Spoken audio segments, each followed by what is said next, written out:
इस वीडियो को देखिए।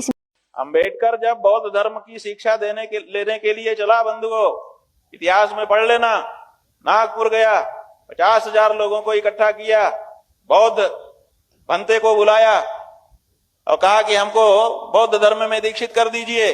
उन्होंने कहा आपको प्रतिज्ञाएं करनी पड़ेंगी। कहा हम करेंगे।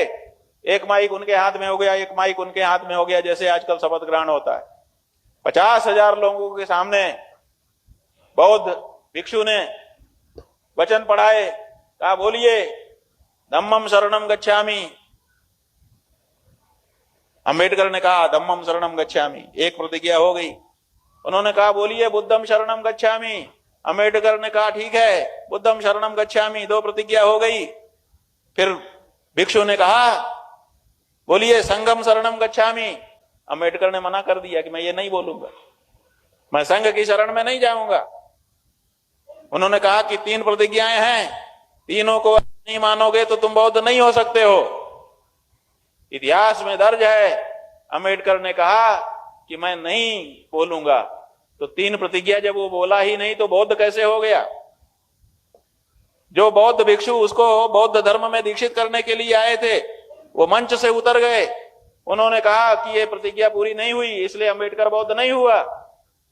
अंबेडकर भी पीछे पीछे मंच से उतरा। पत्रकारों ने पूछा कि आप बौद्ध हो गए? बोले हाँ हम बौद्ध हो गए। उन्होंने कहा कि अभी अभी भिक्षु जो आपको बौद्ध धर्म में दीक्षित करने के लिए आए थे उन्होंने वक्तव्य दिया है कि ये बौद्ध नहीं हो सके क्योंकि इन्होंने तीनों प्रतिज्ञाओं का उच्चारण नहीं किया।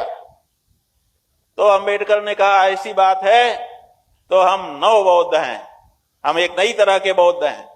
ये नई तरह का बौद्ध क्या होता है? माने अपने जेब का है क्या कि जो चाहो अपने जेब से निकाल लो? बुद्ध बौद्ध बना सकते हैं, अंबेडकर तो बौद्ध नहीं बना सकते थे। तो उन्होंने जब उन प्रतिज्ञाओं का पालन किया ही नहीं तो वो बौद्ध हुए नहीं। अब कहते हैं कि नियो बुद्धिज्म, नव बौद्धवाद आ गया है। ये नव बौद्धवाद कुछ नहीं है, ये बौद्ध नाम पर अबौद्ध प्रक्रिया है। इसलिए ना तो वो हिंदू रहा अंबेडकर क्योंकि उसने हिंदू धर्म को छोड़ दिया, मुसलमान ईसाई तो बना ही नहीं, इसलिए उसकी कोई बात ही नहीं है। वो कहता है कि हम बौद्ध बने, लेकिन बौद्ध भिक्षुओं ने ही उसी समय घोषणा कर दी। इतिहास में दर्ज है कि ये बौद्ध नहीं बन पाया। इसका मतलब अंबेडकर ना तो हिंदू बन पाया, ना तो बौद्ध बन पाया, न घर का रहा न घाट का रहा। इस वीडियो को लाइक कीजिए, शेयर कीजिए और चैनल को सब्सक्राइब कीजिए।